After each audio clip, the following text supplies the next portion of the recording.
Monster, Chapter 11.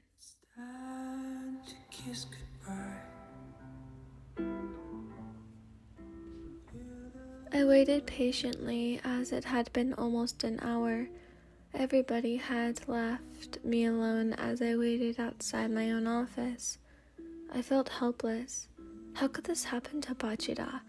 Why did this have to happen to him? How was the future going to play out? Was he going to be okay?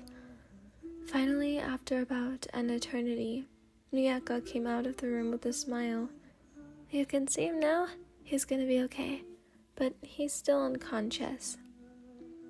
She left the door open for me and I walked in. I quickly rushed in to see Bachira. I missed everything about him. His hair, his eyes, his voice. God, his voice was so adorably annoying. I missed how his arms had been wrapped around me, and I missed the meetings, and how he'd take that chance to lean his head on my shoulder. I missed how it felt to be with him. I looked at the state that Bachira was in, and I saw the paper that had a bunch of Bachira's information on it.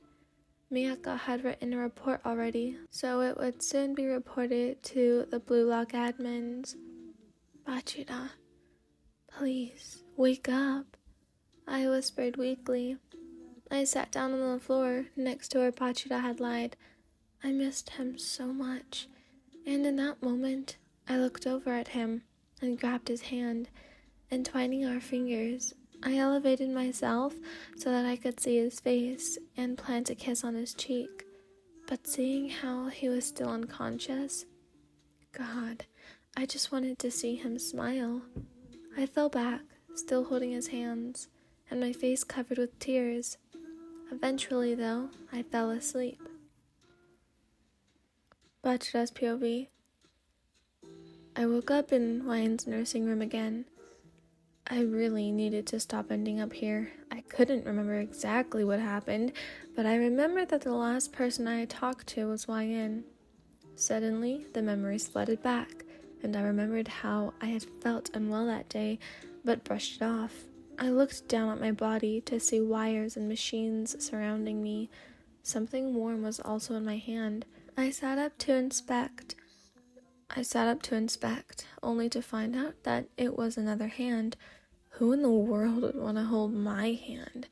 I followed the hand to the arm and found that the person had been right next to me all along. It was YN, and she looked like she had been crying. Had she been crying for me? I got that feeling in my chest again, where my heart thumps so loudly I have to pray that the world doesn't hear it. It happens every time I'm around her. At first, I didn't acknowledge it, but now I know what it is. It's love. I love YN, and the day I figured it out, I had to tell her. She'd never said whether she loved me back or not, but I was going to have to ask her about it. Back to YN. I woke up to find myself on the patient bed, and Bachira hugging me. It felt warm and nice to be in his arms, like it was reassuring and everything was going to be okay. I hugged his arms, knowing I'd cherish this moment forever.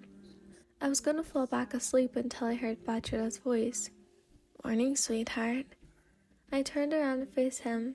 He looked at me with his yellow eyes, full of love. Good morning, love, I say sleepily. Are you feeling okay? Miyako said that once you woke up, we should get her. I tried to get up, but Bachira held me down. I didn't have much of a choice, as he was much stronger than I was. No, Anna, stay with me for a little longer. Bachira whined. Besides, I want to ask you something. I sighed in defeat, but turned back to Bachira. Okay, what is it? I said as I buried my head into his chest. I think I knew what the question was going to be.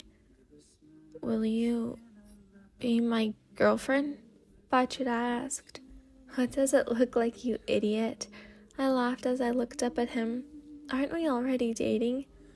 Oh, I just wanted to clear it up. Bachira sounded so much more happier now, and I was reminded of the voice I had missed.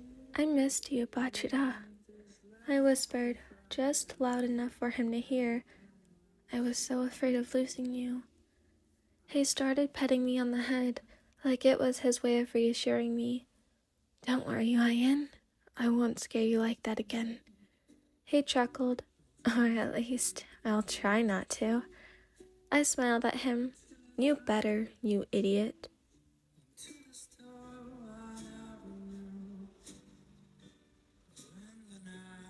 Thank you for listening, everyone. Have an amazing night, have an amazing morning, have an amazing afternoon, whenever you are, and I'll see you guys tomorrow with chapter 12.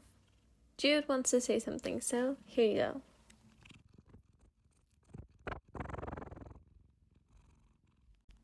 Wow, rude. Goodbye, everyone.